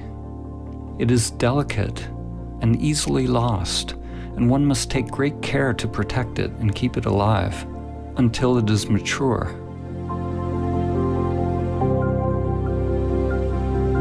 Samadhi is simultaneously a timeless state of consciousness and a stage in an unfolding development process, something organic and growing in time.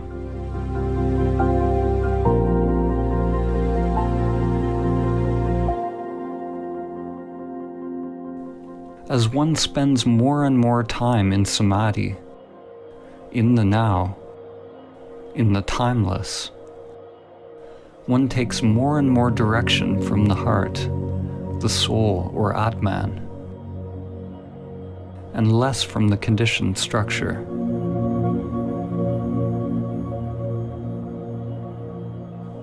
This is how one becomes free of the lower mind, free of pathological thinking. The inner wiring changes. Energy no longer flows unconsciously in the old conditioned structures,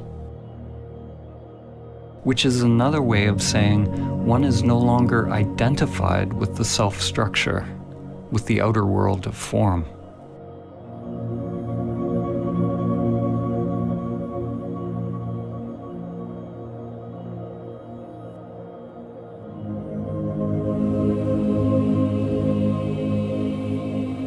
To realize Samadhi requires an effort so great that it becomes a total surrender of oneself, and a surrender so encompassing that it is a complete effort of one's being, all of one's energy. It is a balance of effort and surrender, yin and yang, a sort of effortless effort.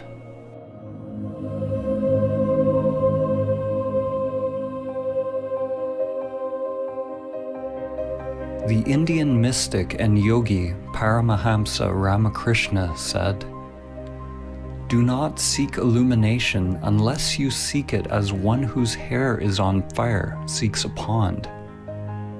You seek it with your whole being." During one's ego-transcending practice, it takes great courage, vigilance, and perseverance to keep the embryo alive. To not fall back into the patterns of the world. It takes a willingness to go against the current, against the inexorable crush of the matrix and the grinding wheels of samsara. Every breath, every thought, every action must be for realizing the source. Samadhi is not realized by effort, nor is it effortless. Let go of effort and non-effort. It's a duality that only exists in the mind. The actual realization of Samadhi is so simple, so undifferentiated, that it is always misconstrued through language, which is inherently dualistic.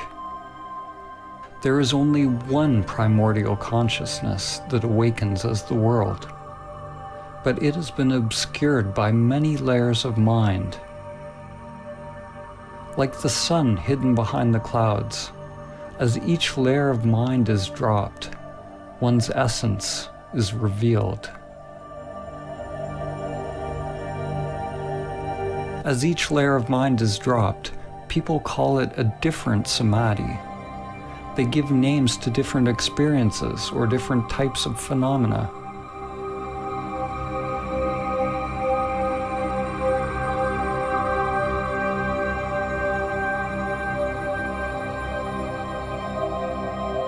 But Samadhi is so simple that when you are told what it is and how to realize it, your mind will always miss it. Actually, Samadhi is not simple or difficult.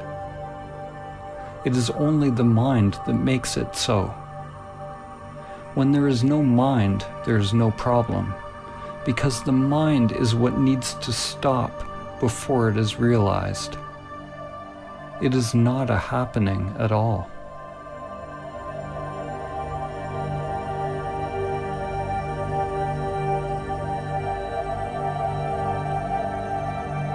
The most concise teaching of Samadhi is perhaps found in this phrase: be still and know.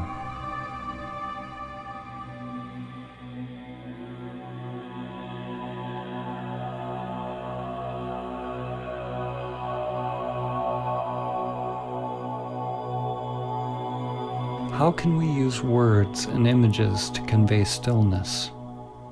How can we convey silence by making noise? Rather than talking about Samadhi as an intellectual concept, this film is a radical call to inaction, a call to meditation, inner silence, and inner prayer, a call to stop.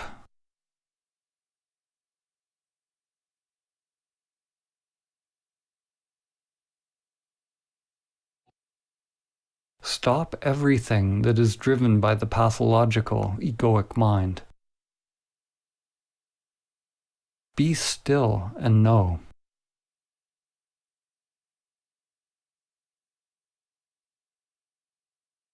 No one can tell you what will emerge from the stillness. It is a call to act from the spiritual heart.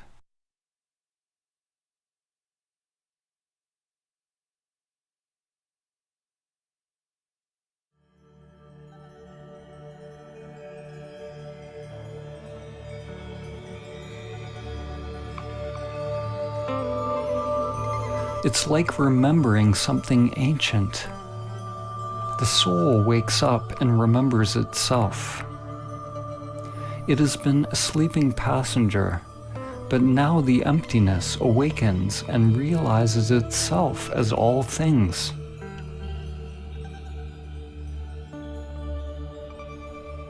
You can't imagine what Samadhi is with the limited egoic mind, just as you can't describe to a blind person what color is.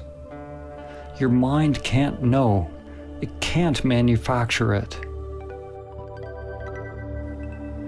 To realize Samadhi is to see in a different way, not to see separate things, but to recognize the seer. Saint Francis of Assisi said, "What you are looking for is what is looking." Once you have seen the moon, you can recognize it in every reflection. The true self has always been there. It is in everything, but you have not realized its presence. When you learn to recognize and abide as the true self, beyond the mind and senses, it is possible to experience awe at the most mundane. We become awe.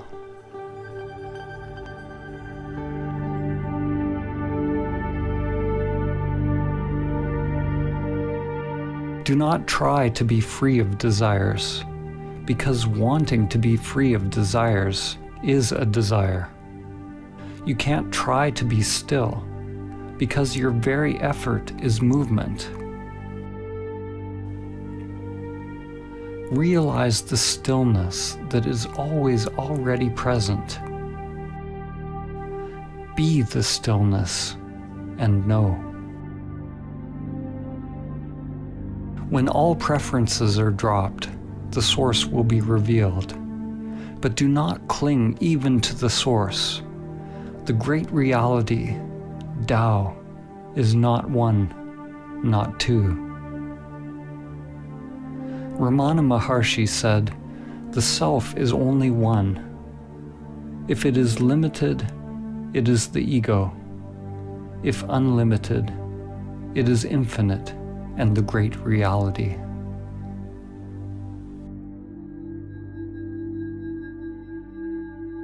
If you believe what is being said, you've missed it. If you disbelieve, you've also missed it. Belief and disbelief operate on the level of mind.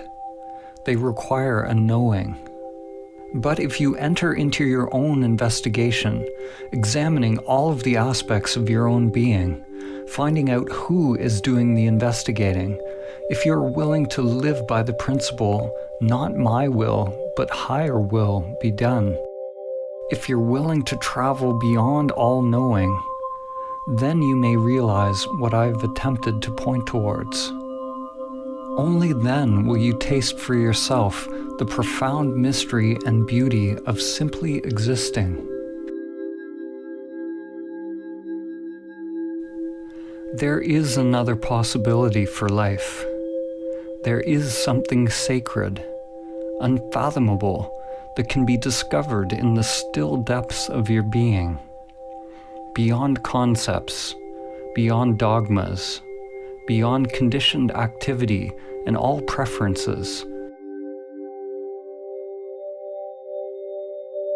It is not acquired by techniques, rituals, or practices.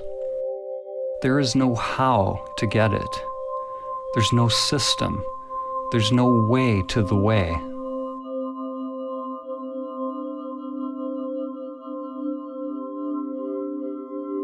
As they say in Zen, it is discovering your original face before you were born. It is not about adding more to yourself. It is becoming a light unto oneself, a light that dispels the illusion of the self. Life will always remain unfulfilled. and the heart will always remain restless until it comes to rest in that mystery beyond name and form.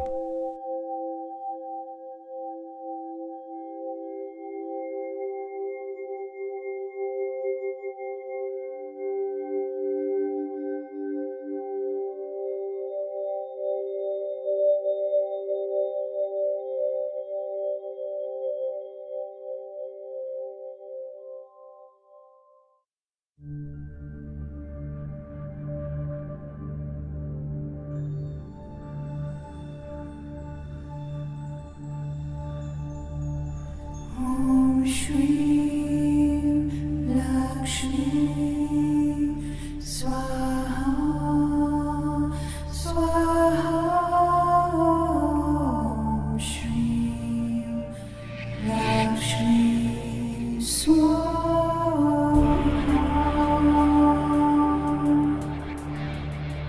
Om Shri Lakshmi Swaha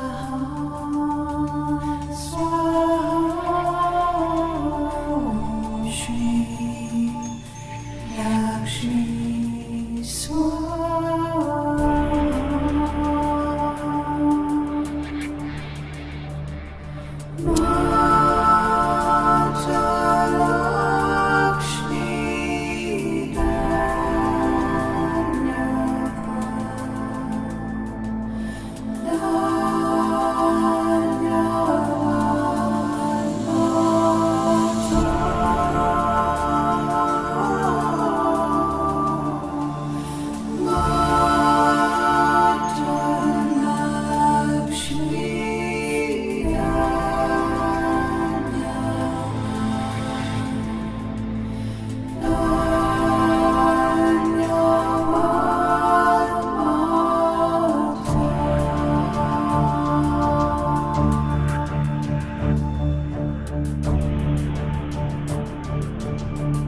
There's a saying in Zen, enlightenment is an accident, but practice makes us accident-prone.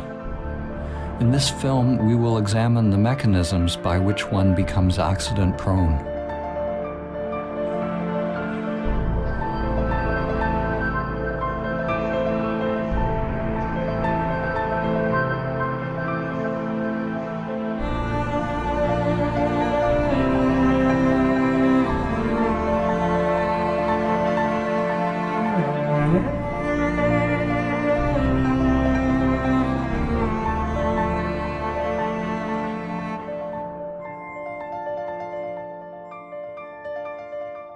Samadhi is freedom from identification with the limited self, freedom from our conditioning, freedom from suffering. Sadhana, or spiritual practice that leads to samadhi, has two fundamental aspects. The first aspect is purifying the self-structure through practices which shift the energy out of conditioned patterns and pathological thinking. When the energy is free, it facilitates greater interconnection, love, and expansion into higher levels of self or soul. What you think of as other becomes integrated into you. The self-structure becomes like a node in increasingly higher levels of mind.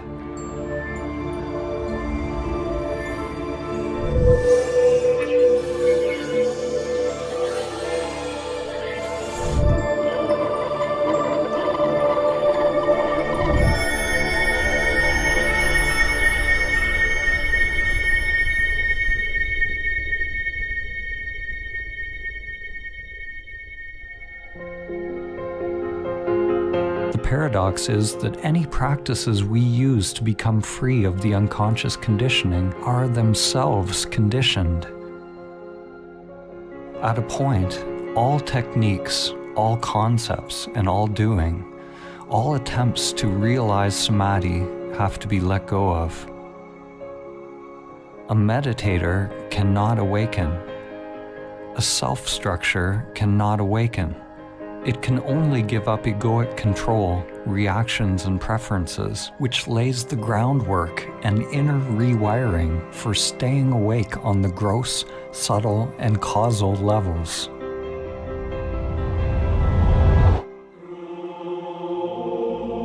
The second aspect of practice could be called formless self-inquiry, which is about becoming aware of awareness itself.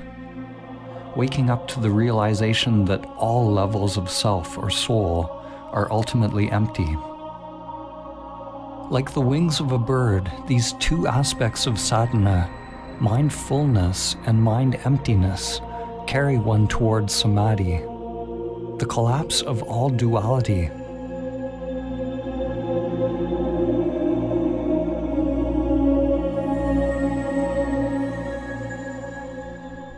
The path is you, and every obstacle on the path is you. The path to samadhi is not the sort of path where you put one foot in front of another to get to some destination. The path is a stripping away of illusion, a waking up to exactly where and what one is.